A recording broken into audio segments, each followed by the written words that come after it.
We had always wanted to explore Scandinavia, and in September of 2025, we took an overnight flight from Toronto's Pearson Airport into Copenhagen. We arrived around noon and checked into the Square, which is a hotel I recommend for its central location and overall comfort. After landing, the jet lag hit us hard. It was really nice to check in right away around noon. We took around a 4-hour nap and then we went out for our first walk. The city felt really peaceful, and the first thing we noticed was just how many bikes there are. It is quite fascinating. Our first meal was at the popular burger joint Gasoline Grill. The buns are made with mashed potatoes, which really elevates the taste. This burger really hit the spot. Day 1 was a lot of fun. You can get around on bike, train, or foot. We like to walk. We started our day walking from the hotel to the Round Tower. It's a beautiful walk.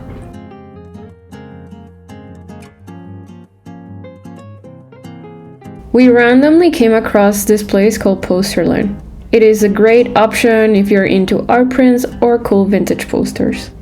We didn't really get anything, but it was quite tempting. The next stop was New Holland. I was so excited about this place, however, I lost my footage. Somehow I lost all my videos, but here you have a couple of photos of this incredible and beautiful place. There's lots of quaint and colorful buildings and boats, and you can't go wrong with fresh seafood. I know some places around here are tourist traps, but we decided to try Judy and we were pleasantly surprised. They have nice food and a fantastic view. We were planning to go to Hard Bakery since so many people recommended it, but it was super busy, so we found a spot nearby called Taste. The pastries were great, but the coffee wasn't our favorite. We passed by Frederick's Church, and I think it might be one of my favorite spots we stumbled on.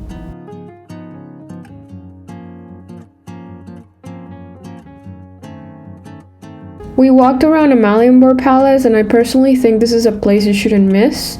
It is surprisingly open and you can just wander right through the square while guards do their thing. Across from Amalienborg, you can see the Opera House.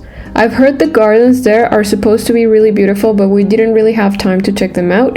So if you have been, let me know what you think about them in the comments. In the evening, we were not really quite sure about what to do. I did not see a lot of recommendations to go to Refn during my research, but I do have to say I was so pleasantly surprised. It is an enormous place with hundreds of street food options from every cuisine imaginable. We just kept thinking that this place was so well planned and wishing we had something like this in Toronto. There is a beer hall, fire pits, there's lots of places to relax. We tried some Moroccan food, mac and cheese, we tried crepes. They have Indian food, Canadian food, a lot of options. This place was the best way to finish our day. We kicked off day 2 with an Icelandic brunch. One thing we noticed is that not all places in Copenhagen had working bathrooms, which was really surprising, and tipping isn't really expected, so no stress about that. Copenhagen is expensive. Everything was pricier than we expected. This meal was 50 Canadian dollars, and as you can see, we just shared one meal and 2 drinks. Definitely not cheap. I would say Copenhagen is one of the most expensive places I've ever been to. Another tip I would like to share is check the weather before you pack, and before you head out each day, check the weather again so you can dress accordingly.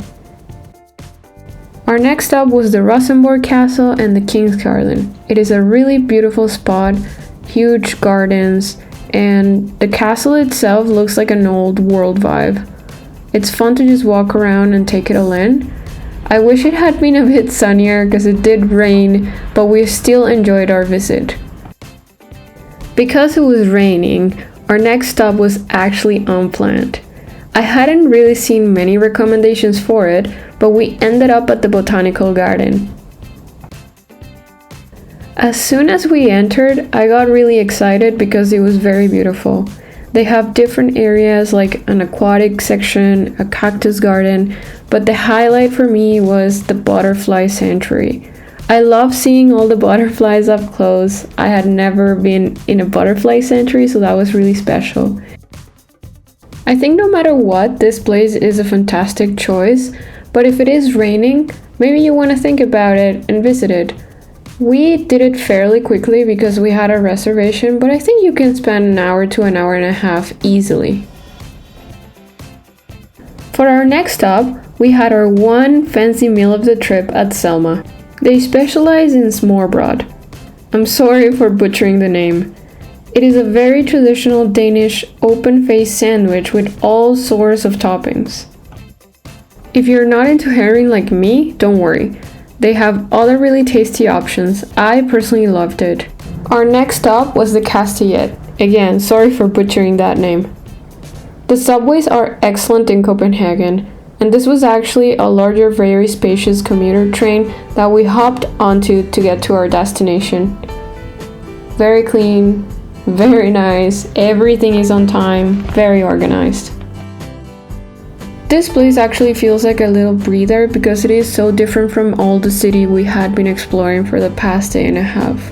It is a star-shaped fortress made of earthen ramparts, and inside you'll find a windmill and still active barracks. While we were walking towards the Little Mermaid, we saw this group of ladies dancing, enjoying, having a lot of fun. It put a smile on my face. And there you go. There it is, the Little Mermaid. You just can't miss it. You can't come to Copenhagen and not see her. If you're like me and you drink a lot of water, you're always hunting for a washroom. Come here, grab a coffee, and use the washroom. A lot of these restaurants in Copenhagen have the washroom outside. Another tip, if you know for certain that you want to go eat at a place, make a reservation. Places get busy. Day 3 started with brunch.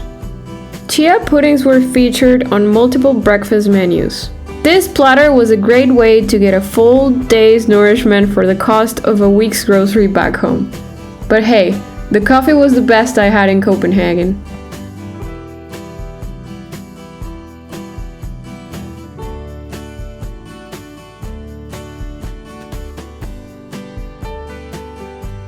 Our next stop was the National History Museum, which is a must for anyone interested in Vikings. I do want to add that they had everything you need for a comfortable visit with children, and the washrooms were just impeccable. There is an immersive exhibit on the rituals plus a collection of artifacts. They provide you with headphones that don't actually touch your ears, so they feel really comfortable and cleaner than regular ones. As you move around, it's almost like the headphones know where you are, and the information you hear is specific to the area that you're in. It is a really cool way to explore the exhibits. Did you know that most Vikings were tiny farmers like her? I was so impressed with the level of detail. I thought she was just going to turn around and say hi to me. Really impressive.